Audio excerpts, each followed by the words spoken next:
Okay, so the second part of our lesson for today is going to be talking about dimensional analysis and using stoichiometry with molarity. So what I want you guys to do is to get out your mole map, and if you need to hit pause, do that now, and you can go find your mole map. So hit pause, go find it. Okay, so you're back and you found your mole map. And this you will notice this right here, this is the last thing that we have to fill in on our mole map. And that is the connection between moles and volume of solution. And that definition that we know is molarity. So I want you guys to write in there molarity, and where I want you to put down moles is equal to a liter, because really the definition for molarity is moles per liter. So that means there's so many moles in 1 liter of solution. So put that connection in here too. And this will become the equivalence that we're going to use when we're given a molarity problem. Okay, so we're going to do 2 molarity problems, and then that's it for the lesson. So the first problem that we have in what we call solution stoichiometry is that it says what volume in milliliters is needed for a 0.50 molar solution of copper 2 sulfate to react with excess aluminum to provide 11 grams of copper. And you'll notice the first thing it says is that we'd have to write the balanced equation, which I went ahead and did already.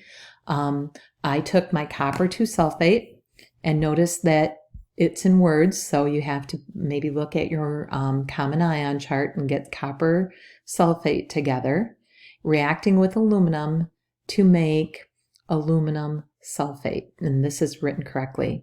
And then elemental copper. And now you end up having to balance it. So this is the balanced equation.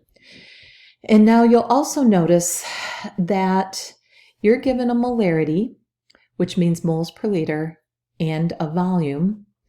That won't get you to moles, but you were given 11 grams, and you know you can go from grams to moles. So this is going to be your starting spot. And as a general rule of thumb, whenever you're doing solution stoichiometry, you want to pick the substance that will get you to moles. So you start with what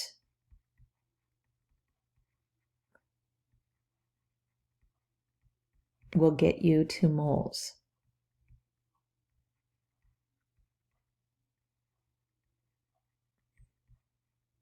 Since I know I have a molarity here, but I don't know the volume, I can't get to moles. But here, look at, I got the grams, and I know it's copper, so I can use the molar mass of copper and get to moles. So that is indeed what I plan to do. So I'm starting with 11 grams of copper. And as you'll notice, in that 11 grams of copper right here, right, that means that 63.54 is the molar mass of copper.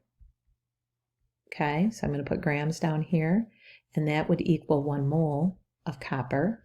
And do you notice how I'm carrying over the substance so that I know what I'm working with? So then I know that moles of copper have to go down here. And by looking at that balanced equation, that's 3 moles of copper for every, what am I trying to get to? Copper sulfate. And I still have to put that 3 moles of copper 2 sulfate here, because I have to show that I went from one substance to another, right? And then finally, I need to get to volume, right? So I can use this molarity here. And when I use the molarity, I think of this relationship. 0.55 moles is equal to 1 liter, right? So now what I can do is, since I have moles of copper sulfate here, I'm going to put the moles down here in the molarity expression. And this should be a 0.500 moles. I'm having a little bit of trouble with my trackpad, so I'm going to move it away here. Yep, there we go. Every now and then it just does start doing some of that weird things on it. So let's see if I can get rid of that. I don't know if it's because it's happening when I'm recording or what, but I get some weird stuff going on there. So let's see if we can get it reset up. We'll go to that line thickness here. So that is moles. See if I can hold the pen better. MOL, moles. And this would be 1 liter. And then I want that volume to be in milliliters. So I can say 1 liter is equal to 1,000 milliliters. And when I do that math, I come up with 346.23 milliliters. And let's see, how many sig figs? It looks like there's 2 sig figs here. So I should report 350 milliliters. So it's as simple as that, doing a stoichiometry problem, okay? Let's take a look at the next one. What volume in milliliters of a 0.25 molar solution of sodium sulfate is needed to precipitate all of the barium as barium sulfate from a 12.5 milliliters of a 0.15 molar solution of barium nitrate? That's a lot of words. Guess what the first thing is that we want to do? Yep, we want to figure out the balanced equation. So let's take a look at what that would look like. So let's see. What volume of sodium sulfate is one of the reactants? So I'm going to write sodium sulfate here, Na2SO4. Okay, and that's going to react with barium nitrate, which would be BaNO3. And when I think about that being a double replacement reaction, that's going to become barium sulfate.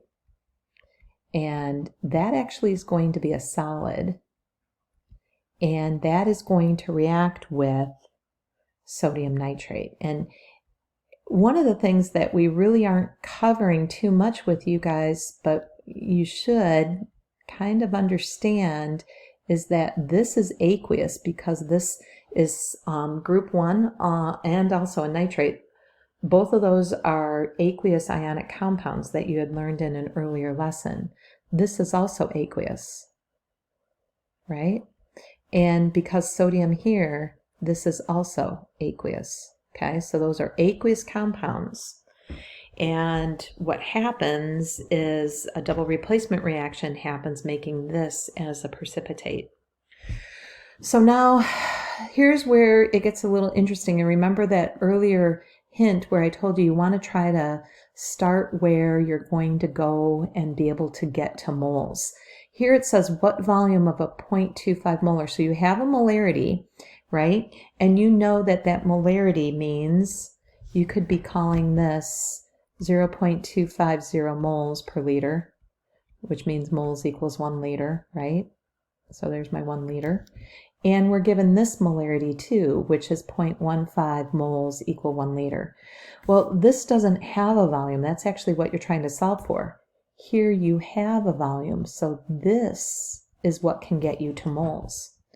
And what I'm going to do is I'm going to start out with the 12.5 milliliters, and I'm just going to convert this into liters. So let's see, this would be 1,000 milliliters, and this would be then 1 liter is equal to 0.150 moles. You can see where I'm getting that from. That's from this piece right here. And this, by the way, is the barium nitrate. So sometimes it helps writing in barium nitrate there.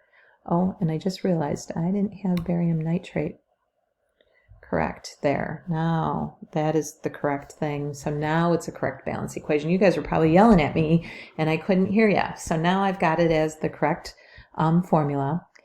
And so that means that the ratio is 1 mole of barium nitrate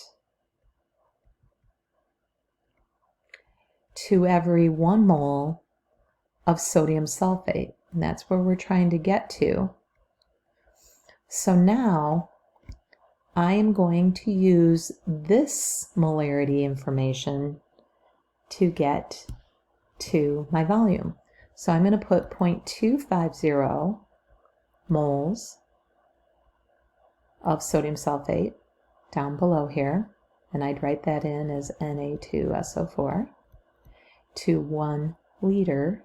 They wanted this in milliliters, so 1 liter is equal to 1,000 milliliters. And when I do this math, I come up with 7.5, should be 3 sig figs, so we'll just do 7.50 milliliters. And there you have it. 2 solution stoichiometry problems. Pretty much that's what your homework is going to look like. So I strongly suggest you do the worksheet, and good luck. Let me know if you have any questions. Have a great day.